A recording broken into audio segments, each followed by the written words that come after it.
Assalamualaikum anak solih dan solihah.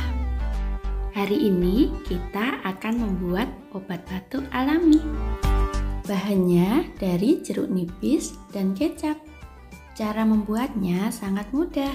Campur perasan air jeruk nipis dengan kecap.